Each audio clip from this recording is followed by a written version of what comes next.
অসমৰ দ্বিতীয়খন বৃহত্তম নদী বৰাক। এই নদীৰ সৰ্বমুঠ 900 কিলোমিটাৰ দৈৰ্ঘ্যৰ যদিও 225 কিলোমিটাৰহে অসমত অন্তৰ্গত। বাকী অংশ মণিপুৰ, মিজোৰাম আৰু বাংলাদেশত অৱস্থিত।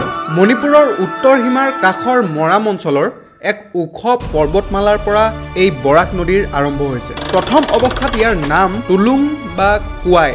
তাৰ পাছত ই গৈ মিজোৰামত প্ৰৱেশ কৰে। মণিপুৰ আৰু মিজোৰাম সীমাৰূপে কিছুদূৰ বৈ যোৱাৰ পাছত বৰাক নদী অসম মণিপুৰ সীমাৰূপে বৈ আহিছে। অসমত প্ৰৱেশ কৰি শিলচৰৰ কাষেদি আহি অসমৰ মাজেদি পাৰ হৈ গৈ অসম বাংলাদেশ সীমান্ত ই দুভাগ হৈ বাংলাদেশত সোমাইছে। বৰাকৰ 12খন ঘাই উপনদী আছে। তাৰে ভিতৰত জিৰি, জাতিংগা, সোণাই, লংগাই, ধলেশ্বৰ ইত্যাদি।